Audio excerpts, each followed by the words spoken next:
Allô tout le monde, vous êtes à l'écoute de HR with Flo. Au menu, nous aurons des discussions, des invités et des conseils sur le monde des ressources humaines et la question de talent. Je me présente, Karine Pelletier. Charline Florestal. Bonne écoute!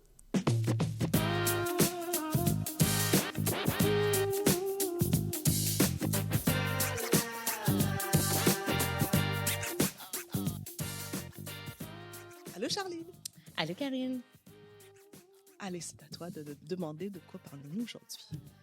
Alors, on parle de quoi aujourd'hui, Karine? Ça va être vraiment intéressant. Ah oui? Donc, durant quelques épisodes, tu nous as parlé que tu t'es beaucoup fait chasser. Oh my God, yes. Donc, ce qui veut dire chasse de tête veut sûrement dire LinkedIn. Mm-hmm. Les communications entre candidats, employeurs, comment on communique. Donc, c'est le sujet de la journée aujourd'hui, la soirée. Mm-hmm. C'est le sujet de notre podcast aujourd'hui, la communication. Tu sais, tu piques sur un sujet. J'ai essayé de ne pas être trop passionnée dans ce sujet. Tu vas essayer de rester calme? J'ai essayé de rester calme. Aide-moi à me ramener quand je déborde. Parfait, on va déborder ensemble. Mais je suis fâchée contre les recruteurs. Je suis frustrée, Karine. Je suis frustrée parce que je reçois des messages, puis j'ai pas ce sentiment qu'ils ont même pris le temps de regarder mon profil. Donne-moi un exemple. Écoute, puis cet exemple-là, on s'en est parlé, puis tu m'as calmée. Mais au moment, j'étais frustrée. Je suis dans un poste à temps plein, un poste permanent. Je ne suis pas à la recherche. Non seulement je ne suis pas à la recherche, mais tu sais, sur LinkedIn, tu peux écrire que Open to work. Open to work, c'est pas écrit open to work. On vient me chasser. On m'écrit 2 phrases. Bonjour Charline, j'ai un poste de directrice RH, un contrat de 6 mois. Est-ce que tu es intéressée? Et ça t'a choqué? Ça m'a choquée. Pourquoi? Ça m'a choquée parce que, de 1, c'est 2 phrases. De 2, je suis dans un poste permanent. So what? J'ai mes avantages sociaux, Écoute, en discutant avec toi, qu'est-ce que j'ai réalisé? Qu'est-ce que tu m'as fait réaliser?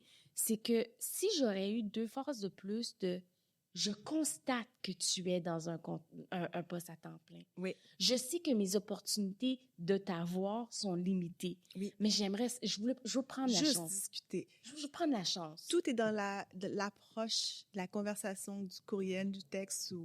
Tout est dans... Et parce que si tu es dans un poste permanent et qu'on t'offre un poste à un contrat de 6 mois, tu ne sais pas qu'est-ce que l'avenir te réserve. Peut-être que l'entreprise sont en développement, on cherche la bonne personne et peut-être qu'ils vont tellement t'aimer qu'ils vont dire qu'on va créer un poste pour elle, on va créer un poste permanent.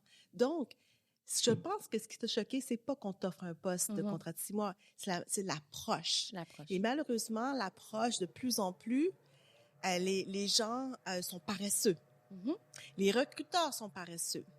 Ils sont pas paresseux, je crois qu'ils sont plus... Excuse-moi de te contredire, mais c'est pas une question de paresse, mais une question de chiffres. Ils veulent avoir le plus d'entrevues possible, le plus de candidats possible, et ils veulent combler leur poste le plus rapidement possible. OK. Fait que là, on parle d'un recruteur, mais on parle aussi de la chasse de tête. Dans ton cas, c'est de la chasse de tête. C'est de la chasse de tête. Oui. Alors, quand on fait de la chasse de tête, on va solliciter, courtiser un candidat. Tu l'as dit, hein? Courtiser. Est-ce que j'ai été courtisée? Non. Là, on t'a juste dit, t'es passé au service à l'auto. Là. Ouais, moi, je vais être séduite. Écoute, parce que toi, tu m'as fait remarquer que, écoute, c'est un poste de directrice. Oui. C'était un poste un peu plus haut que qu'est-ce que je suis en train de faire en ce moment. Alors oui, peut-être c'était juste un contrat de 6 mois, mais j'aurais pu le faire pendant 6 mois puis devenir directrice ailleurs et ma carrière au niveau de directrice se déclenche. Elle me l'a pas vendu comme ça. Je sentais qu'elle a même pas regardé mon profil. Le recruteur avait des bonnes intentions. Ouais. Il t'a identifié. OK, on sait, c'est peut-être des mots-clés dans sa recherche. On cherche quelqu'un qui a ce profil-là. T'es sorti parce que tu as 3-4 mots-clés. Sauf que après, quand je dis qu'il est paresseux, il aurait dû t'envoyer un courriel. plus long que les 200 qu'elle a envoyés à toutes les personnes. Le copier-coller. Parce que c'est sûr, c'est un copier-coller qu'elle a envoyé à tout le monde. Puis, je te parlais tout à l'heure, il y a un outil qui s'appelle GEM. C'est un outil de séquence de courriels qui va je t'en parlais tout à l'heure, qui t'envoie des courriels quand c'est le temps, dépendamment des laps de temps. Mais la personne devrait te dire que ce soit un message beaucoup plus personnel. Bonjour Charline, nous avons un client qui est à la recherche d'un profil comme le tien. Je le sais que tu es en poste depuis quelques temps, mais peut-être est-ce que tu serais ouverte à une opportunité qu'on puisse discuter? J'aimerais ça un peu. Et puis, c'est pas juste une discussion, mais tu resteras dans mon réseau. C'est ça. Mais ça, il faut que tu le sortes. Et comme je ris parce que comme tu le dis, maintenant, nos recruteurs, ils n'ont plus les moyens d'être paresseux. Ils peuvent prendre chat et puis ça va déjà un peu leur faire un courriel. C'est juste qu'ils envoient, ils ont 250 crédits emails. Bon, on va les utiliser au complet, puis on met ça dans la même batch et puis on envoie. Puis ceux qui répondent, ben ça, c'est parfait. Donc, toi, tu n'as pas répondu parce que tu as été frustré. Exactement. Mais tu sais, j'ai pas de problème qu'il aille sur ChatGPT. Oui. Mais c'est qu'après le premier courriel, oui, je suis excitée, j'aime bien son message. Mais après 5-6 personnes qui m'envoient ce même type de courriel, bien là, je comprends que je suis juste t'es pas intéressé par mon profil. T'es pas intéressé à savoir en connaître plus de moi et de vraiment me placer dans un poste où est-ce que je vais être heureuse. J'ai besoin de ce sentiment-là que tu as pris le temps pour vraiment me placer quelque part. Avoir une conversation. Mais dis-moi si j'ai tort, mais des fois, je sens que je me fais contacter juste pour remplir la liste de candidats qui vont présenter à leurs clients. Ben, ça dépend, oui et non, ça dépend, mais c'est le contact. Donc, tu sais, on en a parlé dans un autre d'être sélectif. Alors, si tu te fais contacter sur LinkedIn, c'est à toi de dire, ben, ça m'intéresse, ça m'intéresse pas, parce que je sais que d'emblée, tu vas faire un peu la recherche de l'entreprise et de voir un petit peu les employés, la culture et ainsi de suite. Mais oui, malheureusement, il y a des gens qui, c'est pour combler leur chiffre, c'est pour dire à leurs clients ou à l'agence de placement ou au gestionnaire, ben voici, j'ai contacté 300 candidats, voici les noms, et puis voilà, c'est le marché qui est comme ça. Il y en a d'autres que c'est, la chasse de tête, c'est un art. Oui. Le recrutement est un art.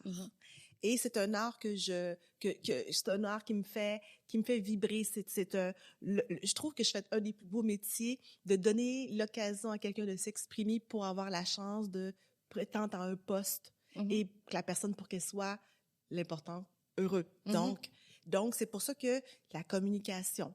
Même chose que quand tu es un candidat et que tu fais toi-même un petit peu ta recherche. Donne un exemple. Tu es sur LinkedIn, tu vois une entreprise qui affiche un poste on va dire, de directeur des communications. Donc, on a vu des directeurs ou des directrices de communication qui ne savent pas nécessairement bien communiquer. Donc, te présenter et de voir un petit peu comment ça se passe et de faire des suivis. Bon, il y en a qui sont un peu axés sur le suivi, très, très rapprochés, mais il y en a d'autres qui vont communiquer sans nécessairement connaître l'entreprise, qui vont essayer de passer par des gens, on en avait déjà discuté, dans le réseau de l'entreprise. Donc, est-ce que tu connais tel qui travaille chez vous? Donc, mais c'est l'approche qu'ils prennent pour être en mesure d'avoir une entrevue ou de se faire remarquer. Bien, des fois, c'est un peu maladroit. Je trouve que tu amènes un bon point parce que ça, c'est des courriels qu'on reçoit régulièrement. Puis, j'ai des beaux petits conseils que moi, j'ai pratiqués, puis j'ai fait des gens pratiquer ces petits trucs qui fonctionnent, puis que je vais en parler dans cette conversation. Mais tu amènes un bon point, puis je vais te répéter la même chose. Ce qui me frustre et me met mal à l'aise, c'est lorsqu'une personne m'écrit « Charline, je cherche un emploi, je veux faire ça, et puis tu me lances ton CV. » Je trouve ça agressif. Je trouve ça comme... Mais est-ce que je travaille pour toi? Est-ce que tu me payes de l'heure? Comme, je comprends pas. Il y a beaucoup de candidats qui pensent qu'on travaille pour eux. Tiens, qu'est-ce qu'on peut faire pour résoudre cette situation? Je veux un emploi. Donc, oui, c'est ça. Pour nous, c'est toujours un peu surprenant. Ben oui. Mais c'est ça, fait que c'est cette approche. c'est l'approche du candidat. C'est l'approche du candidat quand il contacte les entreprises. Il y en a que ça fait peur. Tu dis, oh là là, j'ai pas nécessairement envie de gérer avec ce type de comportement. Donc, c'est une question aussi de savoir-vivre. Donc, de communication, de savoir-vivre. C'est pour ça que j'arrête pas de dire qu'il y a des recruteurs qui sont bons, mais il y en a qui sont paresseux parce que ils vont dire, ben, si j'attrape un poisson, je suis désolée parce que quand on lance deux lignes, c'est pour un poisson. Donc. Puis, tu sais quand on me demande, mais Charline, qu'est-ce que je devrais dire? Tu sais, moi, je me dis, individuellement, tout le monde, on aime s'enfler la tête. On aime se sentir important. Et je dis ça presque tout le monde, sans exception. On aime se sentir important. Je trouve que c'est la responsabilité de ce candidat-là. Tu veux parler à ce recruteur, tu veux parler à ce responsable des ressources humaines parce que tu as vu un poste chez eux qui t'intéresse. Tu dois écrire « Bonjour Karine, j'ai vu ton profil. J'aime ton cheminement de carrière. J'aime comment tu es passé de ça à ça et tu as fait ça et ça. J'aimerais en savoir plus sur ton entreprise. Oui. Elle est comment? Est-ce que tu aimes la culture? » Oui. J'ai envie de te répondre. Tu as envie de me répondre. Et moi, j'ai déjà une ancienne collègue qui m'avait contactée et dit, Karine, j'ai été approchée par une firme de chasse de tête pour une entreprise. J'ai vu que tu avais travaillé là-bas. Quelle a été ton expérience? Et ça me fait plaisir, sans de animosité, de lui partager mon expérience. C'est une belle entreprise. Voici pourquoi. Quelle est la culture? Ton onboarding, comme on a déjà parlé. Oui. Donc, tu sais, et la personne, elle décide ou pas de poursuivre le processus avec l'agence de placement pour cette entreprise. C'est à elle. Mais au moins, tu lui donnes cette envie, puis elle s'organise. Donc, ça veut dire que cette personne-là fait une chose qui est extrêmement importante que beaucoup ne font pas, c'est de faire des recherches sur l'entreprise. Ben oui, oui, oui. J'avais déjà passé des entrevues pour un poste de service à la clientèle, un support, et j'ai un très bon candidat devant moi qui a une belle expérience, et je lui pose la question, as-tu eu la chance de faire de la recherche sur l'entreprise? Non. Il me répond comme ça, mais avec les épaules comme ça, non. J'ai dit pourquoi? Ben, job de service à la clientèle, c'est une job de service à la clientèle. Tu n'as pas besoin de faire des recherches. Donc, il me renvoyait que ma question était comme un peu stupide. On peut passer à un autre. J'ai dit, je suis désolée, mais non. Non, parce que si tu avais fait la recherche sur l'entreprise, tu aurais vu que, oui, il est appelé service à la clientèle, mais c'est un poste de support. Donc, là, après, c'était à moi de lui expliquer. Mais, tu sais, le candidat, il avait perdu pas mal beaucoup de points, là. Ben et oui, donc, et donc, si cette personne qui a appliqué sur tous les postes service à la clientèle que trouvé, sans faire de recherche, je peux comprendre qu'on applique sur 10, 20, 30 postes, puis on n'est pas nécessairement à la page. Moi, j'ai une copine qui avait chaque tableau Excel avec chaque mot pour être capable de se retrouver si un recruteur l'appelait. Mais elle était organisée, mais il y en a d'autres moins organisés. Mais je peux comprendre que non. Mais quand je t'ai envoyé un lien Calendly, que tu as organisé ton entrevue, tu as choisi ta date, puis que la date est dans une semaine, mais je suis désolée, là, mais tu as le temps de faire la recherche sur ton entreprise. Mais tu sais, moi, je trouve, en tant que recruteur, que la question, on va dire, qu'est-ce que tu sais sur l'entreprise, je me mets en accord avec ton candidat. Je la trouve un peu plus nécessaire. Mais, un gros mais, c'est important, si tu te fais poser la question, de pas... Maintenant, on n'est plus dans une situation où est-ce que tu dois dire « Oh oui, je connais l'entreprise, elle existe depuis 1945. Ouais, » Non, on ne veut plus entendre ça. Moi, qu'est-ce que je veux entendre, c'est « Écoute, ça ne me dérange pas, moi, s'ils ne connaissent pas l'entreprise, mais qu'ils me disent comment l'entreprise résonne pour toi. Comment... Tu sais, quand tu as regardé... Moi, je suis pas très business. Hein. Je suis business partner, mais je ne suis pas très business. Mais j'ai un côté où est-ce que si je regarde le site web, je regarde qu'est-ce qui m'appelle. À quoi je peux m'identifier. Alors, si je vois quelque chose sur l'innovation, moi, je suis une personne qui aime parler, qui aime amener des changements, qui aime... alors, je résonne avec ce côté-là. Puis quand on me pose la question, qu'est-ce que tu connais sur l'entreprise? Écoute, je sais que vous êtes une entreprise qui est axée vers l'innovation. Et moi, je suis une personne innovante. J'ai parlé d'entreprise. Ben, c'est exactement. Oui. Et moi, je ne m'attends pas, quand je pose cette question-là, c'est pour aussi ajuster mon vocabulaire, mon histoire que je vais devant l'entreprise. Exactement. Si tu ne la connais pas, bon, il faut retourner à la genèse. Mais si on la connaît, ben, je peux te parler, comme tu dis, son innovation, pourquoi elle grandit, ses valeurs, beaucoup plus rapidement. Donc, le fait que tu ne l'aies pas regardé du tout, ben ça il y a un problème. Il y a un problème. Ouais. Tu sais, où j'ai encore des candidats qui me disent, ben, j'ai pas trouvé le site Internet. J'ai pas trouvé le site web. Oh non. J'ai pas vu les... Tu sais, bon, OK, ça veut dire que t'as-tu vraiment... Ton ordi est ouvert. Donc, mais c'est important. Je pense que quand... Tu sais que c'est important de choisir un emploi. Mais c'est important de connaître aussi ton interlocuteur, la personne qui va te passer en entrevue. Tu sais, on envoie maintenant des invitations. Oui, des invitations. On envoie des invitations pour dire aux candidats, ben, tu vas rencontrer telle et telle personne. Va sur LinkedIn, regarde son cheminement, montre de l'intérêt sur la personne que tu vas rencontrer. Prends ce temps-là. Puis je trouve qu'on ne prend pas assez le temps de connaître les gens. De la même façon que je te dis que on n'apprend pas à me connaître quand on vient me chasser, mais on n'apprend pas à me connaître. Puis, tu sais, j'ai une petite histoire à te raconter. On n'apprend pas à me connaître quand on vient me demander quelque chose. Les références. Oui, les fameuses références. Les fameuses références. Quand quelqu'un vient me voir et me dit « Est-ce que tu peux me référer, Charlène, pour tel poste? » C'est pas notre sujet, mais je veux quand même l'effleurer. Et puis, si on déborde du 30 minutes, c'est pas grave. Les références, là, est-ce que c'est encore nécessaire?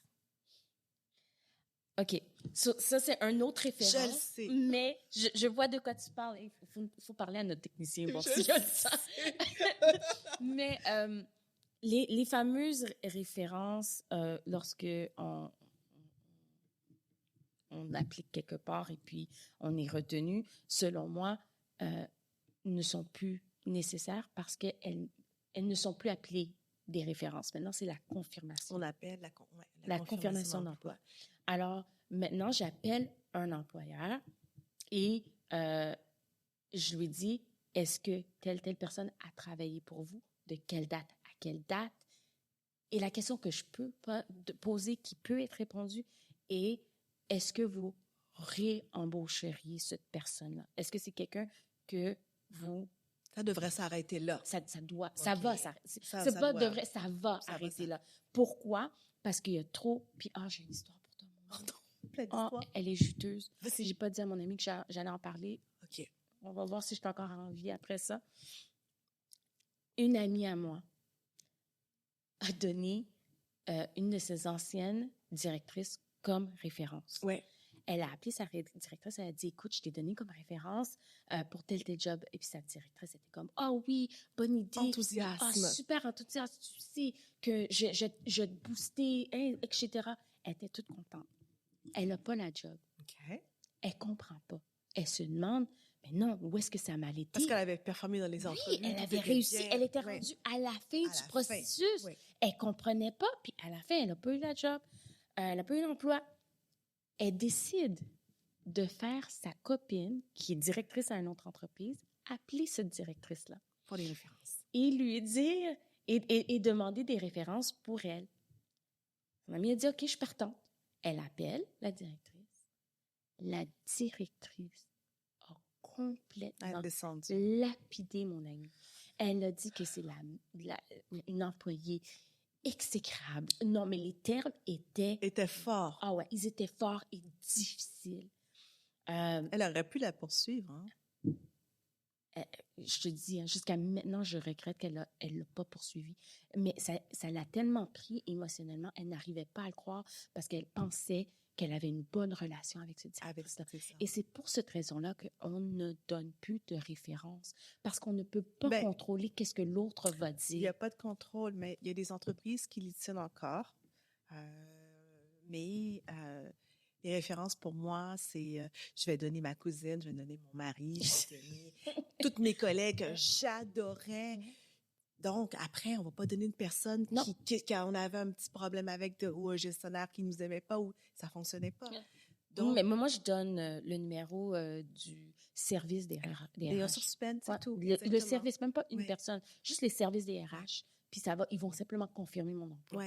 Et puis, j'ai pas de stress qu'ils vont dire que j'étais une mauvaise ou une bonne employée. Ils ont pas on n'a plus le droit de faire Parce écoute, on a parlé des références téléphoniques, mais on peut aussi faire des références sociales, donc ce qui se passe sur les réseaux sociaux. Oui. Il y a d'autres choses, on peut pallier avec d'autres choses sans utiliser cette bonne méthode de référence qu'il n'y a personne qui donne une mauvaise référence, à part malheureusement ta copine. Ouais. Donc, mais j'aimerais retourner dans la référence. La référence quand tu es en emploi, puis on te demande... Ben Karine, est-ce que tu travailles pour telle compagnie, est-ce que tu peux me référer pour un poste? Oui. Ça aussi, je trouve que la communication est intéressante. Et des fois, c'est maladroit. Comme il y a des candidats, parce qu'ils sont attirés des fois par le salaire. Donc, j'ai parlé avec une fille qui gagne 132 000 par année. C'est ce poste-là que je veux faire. Est-ce que tu te sens à l'aise de référer cette personne? Sur ton CV, c'est absolument pas le même profil. Non, mais si je pense que si une situation-là comme ça vous t'arrive, Charline, c'est que tu dis au candidat, applique sur le site de carrière, regarde, c'est une ouverture sur le site de carrière, puis applique directement. Donc, voilà. Mais tu prends pas de responsabilité, non. Non, c'est dur de prendre la responsabilité pour une autre personne, mais je le fais. J'ai référé des gens, j'ai eu des gens qui ont joint mon entreprise grâce à moi. Et écoute, il y a des hyper bons... Il y a une entreprise, là, je travaillais pour, là, ils avaient un bonus... oui, le bonus de référence. Comme énorme. J'ai pu mettre sur mon hypothèque. Comme ma mise de fonds était cet argent. Pour te dire comment c'était intéressant, c'est la prime de référence. Ou la prime de référence était extrêmement intéressante. Alors, il faut référer. Et les entreprises aiment les références parce qu'ils se disent, si toi, tu es comme ça, ben, tes amis, ton entourage, ben, c'est des professionnels comme toi. Mais quand, on va dire, j'ai conseillé quelqu'un, je lui ai dit, écoute, si tu veux être référé, encore là, comme je l'ai dit tout à l'heure, montre de l'intérêt envers l'autre. Alors, c'est toujours, et je vais me répéter, c'est la même phrase, juste pour une autre situation, c'est, écoute, Karine, j'ai vu que tu travailles pour telle entreprise. Est-ce que tu peux m'en dire plus? Est-ce que tu aimes la culture? Puis là, toi, tu me réponds, oui, j'aime ça, c'est super. Nanana. Je vais te laisser l'opportunité de me dire, veux-tu que je te réfère? Et ça m'est arrivé où est-ce que la personne a dit, mais Charline, pourquoi tu me poses toutes ces questions-là? Est-ce que tu as vu un poste? Puis j'ai pu dire, oui, justement, j'ai vu un poste super intéressant. Puis je voulais savoir qu'est-ce que tu en penses. Ben Charline, je vais te référer. Si nos auditeurs, on est des subject matter. Oui. Puis, c'est quoi le conseil au niveau de la communication? Parce que, malheureusement, on a des candidats qui racontent leur vie sur le courriel pour approcher une entreprise. Donc, il y a énormément d'émotions, puis il y a énormément d'informations qui sont non pertinentes au poste. C'est quoi le conseil d'un candidat qui va solliciter une entreprise? Moi, c'est être direct, être authentique et montrer de l'intérêt pour la personne à qui tu envoies un message. C'est les 3 conseils. Et d'être concis dans le message. Oui, très concis. Okay. Ouais, mais moi, c'est vraiment... Puis c'est sûr que je mets un gros point sur l'authenticité. Sois toi-même. Et puis, moi, je pourrais ajouter, ce serait intéressant, parce qu'on l'a vu aussi, de ne pas être trop dur sur les suivis. Oui. Pas faire un suivi aux 2-3 jours, ni une semaine. Nous donner le temps de travailler. Le temps, exactement. C'est important. Ouais. C'est important.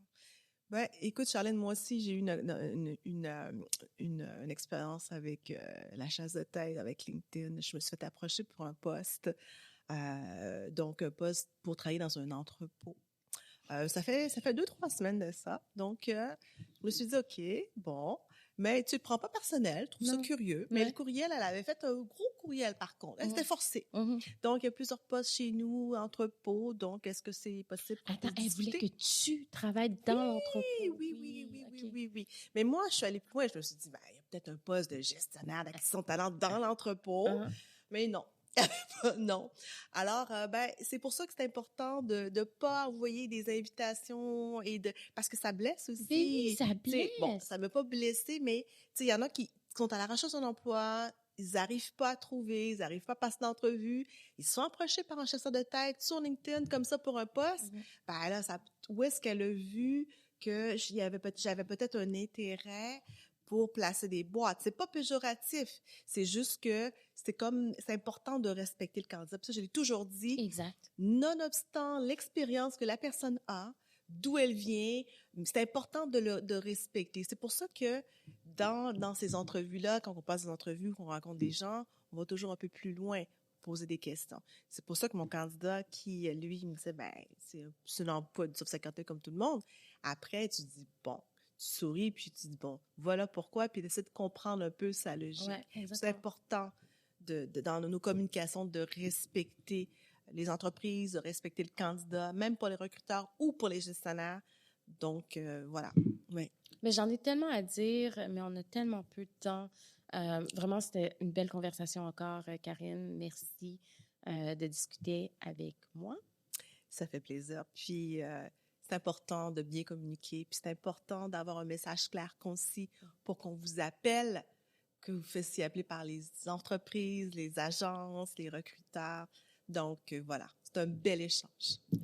Alors, je te dis à bientôt. Puis si vous avez des questions, n'hésitez pas. Remplissez notre boîte de messages. Ça fait plaisir. Merci. Bonne fin de journée.